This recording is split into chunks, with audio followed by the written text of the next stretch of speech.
Assalamualaikum warahmatullahi wabarakatuh. Perkenalkan, nama saya Ajeng Sri Utami dari Prodi 3 Kebidanan kelas A. Saya akan menyelesaikan tugas mereview sebuah jurnal dari Emory S. Bogardus tentang peradaban Mesir kuno. Emory S. Bogardus, beliau lahir pada 21 Februari 1882 di dekat Belvidere, Illinois. Beliau adalah seorang tokoh terkemuka dalam sejarah sosiologi Amerika. Bogardus mendirikan salah satu departemen sosiologi pertama di sebuah universitas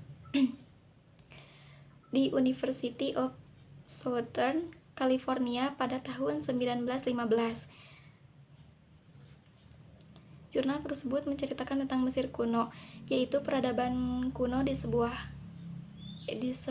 timur laut benua Afrika yang berpusat di daerah hilir Sungai Nil, yakni yang kini menjadi wilayah negara Mesir.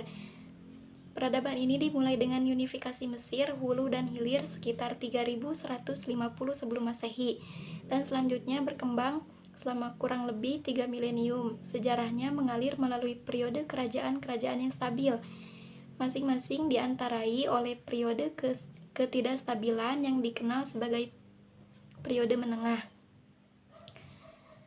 Mencapai puncak kejayaannya pada masa kerajaan baru. Selanjutnya, peradaban ini mulai mengalami kemunduran.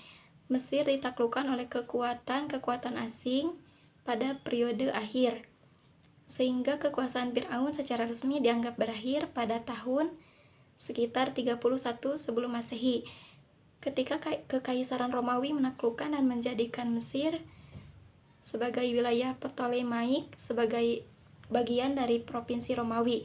Meskipun ini bukanlah pendudukan asing pertama terhadap Mesir, periode kekuasaan Romawi menimbulkan suatu perubahan politik dan agama serta bertahap di lembah Sungai Nil, yang secara efektif menandai berakhirnya perkembangan peradaban di Mesir. Peradaban kuno Mesir didasari atas pengendalian keseimbangan yang baik antara sumber daya alam dan sumber daya manusia, terutama ditandai dengan 1. Irigasi teratur terhadap lembah Nil, 2. Perdagangan dan perdayagunaan mineral dari lembah dan gurun di sekitarnya, 3. Perkembangan sistem tulisan dan sastra, yang keempat, organisasi proyek kolektif perdagangan dengan wilayah Afrika Timur dan Tengah serta Mediterania Timur. Lalu, kegiatan militer yang menunjukkan kekuasaan terhadap kebudayaan suku bangsa pada beberapa periode yang berbeda. Pengelolaan kegiatan-kegiatan tersebut dilakukan oleh penguasa sosial, politik, ekonomi yang berada di bawah penguasaan sosok Fir'aun. Lalu pencapaian peradaban Mesir kuno antara lain 1. Teknik pembangunan monumen seperti piramida, kuil, obelis, dan pengetahuan matematika, serta teknik pengobatan, sistem irigasi, dan agrikultur. Yang ketiga, ada kapal pertama yang pernah diketahui. Lalu teknologi tembikar, glasir bening, dan kaca. Dan seni arsitektur yang baru, sastra Mesir kuno, dan traktat perdamaian pertama yang pernah diketahui. Mesir telah meninggalkan warisan yang abadi. Seni dan arsitekturnya banyak ditiru, dan barang-barang antik buatan peradaban ini dibawa hingga ke ujung dunia.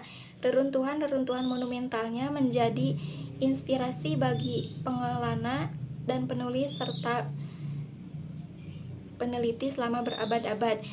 Mungkin dicukupkan sekian hasil review jurnal yang saya lakukan. Mohon maaf apabila banyak kesalahan. Akhirul kalam, wassalamualaikum warahmatullahi wabarakatuh.